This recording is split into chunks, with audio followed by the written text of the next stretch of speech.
YouTube. Here I am again with an interesting piece. This is a Citizen Promaster diver, 200 meter waterproof and automatic, the NB6005-05L. So what makes this special is actually that it's on automatic as opposed to the eco drives that most of the major Citizen dive watches have always depended on for a movement, which was always like not a legitimate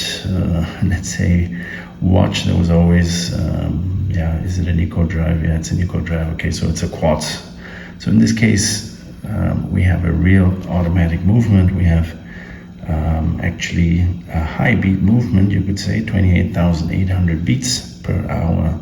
This has a Miyota movement. Miyota could be called in-house because it belongs to Citizen, this company.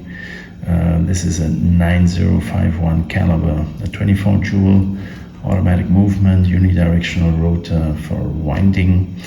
And look at that hand, it just sweeps really quite smoothly. So 4 hertz, which I must say really, if I compare it to the Seikos, usually, this is where you only see it at the MM300 and above.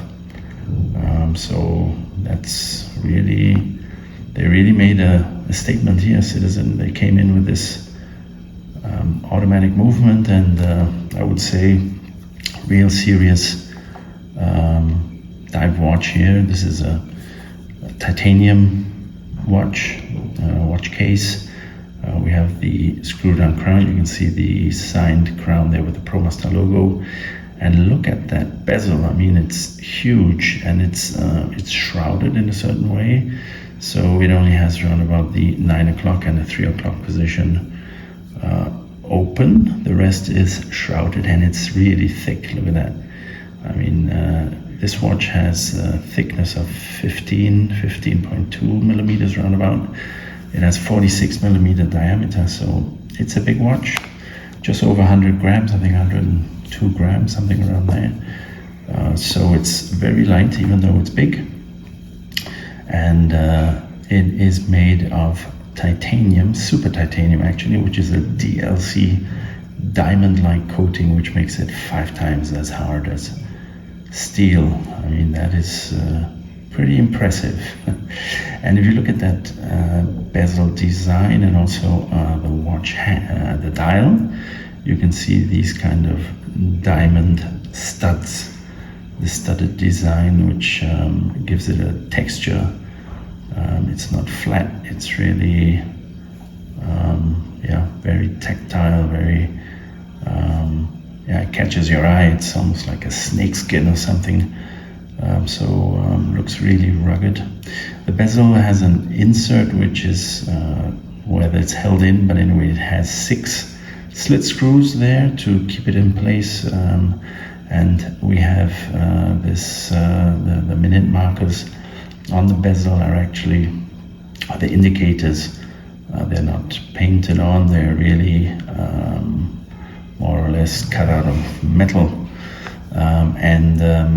You can see there's just on the inside of the bezel there's a minute marker ring, and on the inside, on the chapter ring, we have further minute markers. So a lot of markings, which obviously have the function to take your dive time, your bottom time. And this is a 60 click unidirectional bezel. Feels really, I mean, it's really tactile. It's really, look at that, look at this, the shape here. I mean, there's no slipping, nothing. I mean, this is really good. It really works. And anyone who says, it doesn't have 120 click bezel, what the heck, this is 60 click is all you need. That means a click a minute. That is absolutely sufficient for any dive timing.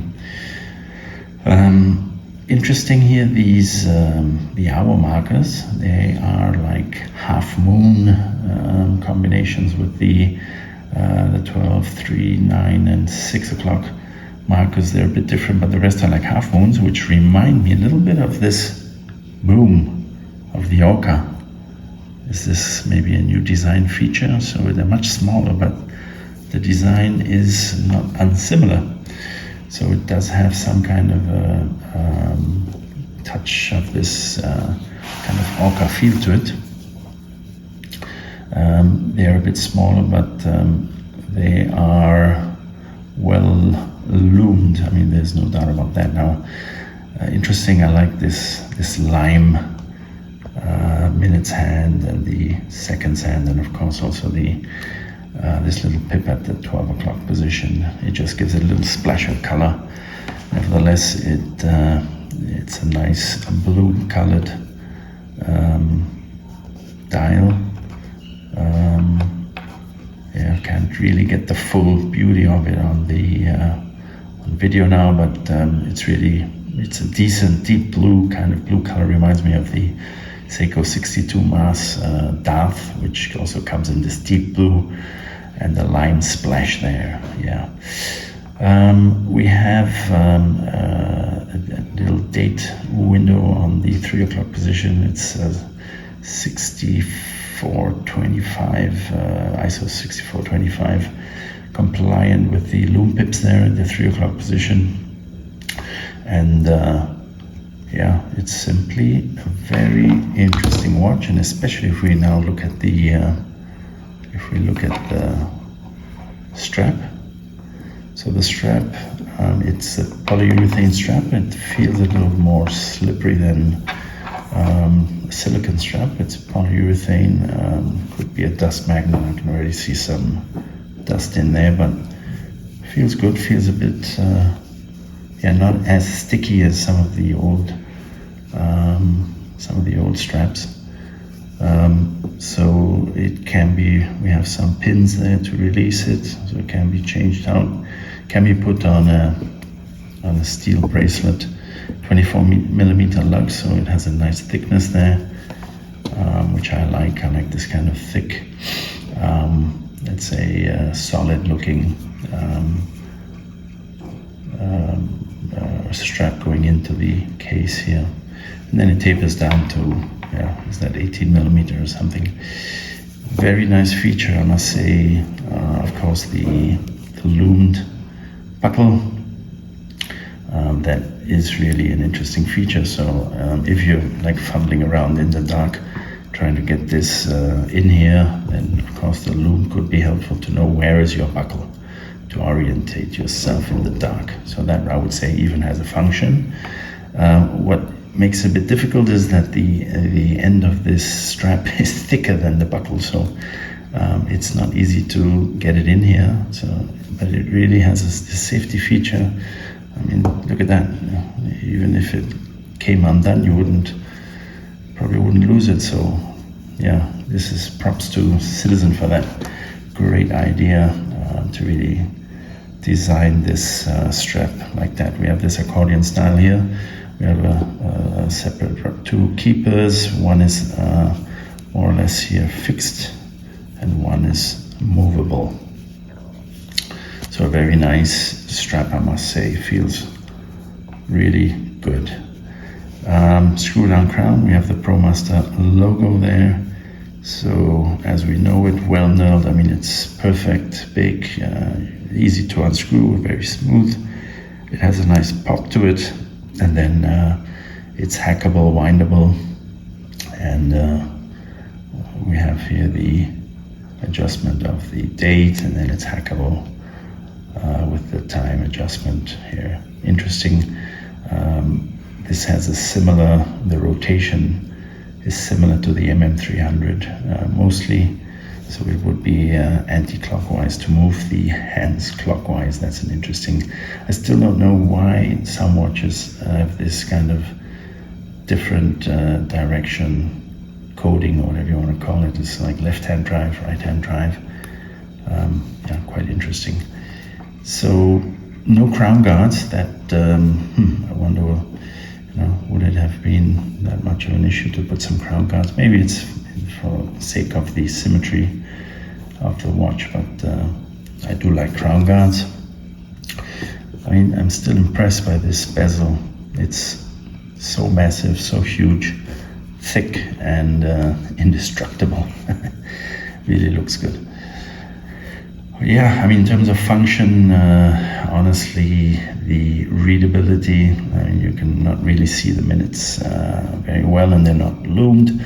That would have been something to do, maybe to loom them. Then this black on black would have, we would have been maybe able to shut up the critics. In this case, yeah, we must admit that's not perfect in terms of form follows function. Readability issue. Okay, what else? I guess that more or less sums it up.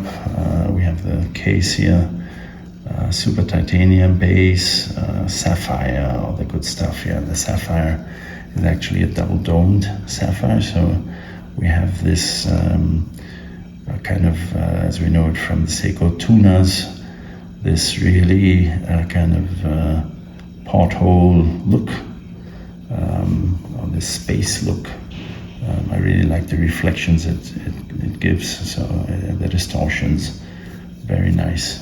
Can't wait to wear it outside and to really maybe also take some pictures of the reflections and the colors here. So I would say, as a more or less a summary, a really excellent watch as far as I can tell, at a reasonable price point. I would say here, yeah, in terms of the specs, the feel, I mean, there's it's all so crisp and so well done. There's nothing I can see which is somehow any quality issues, nothing. I mean, Citizen's really ahead of Seiko here, that obviously they are able to get a really proper, reliable QC in here to pump out these watches at a really reasonable, good price, and at the same time excellent quality and functionality. All right, that more or less sums it up, guys. If you enjoyed the video, it would be great if you subscribe, and yeah, I'll see you around. Thanks, bye.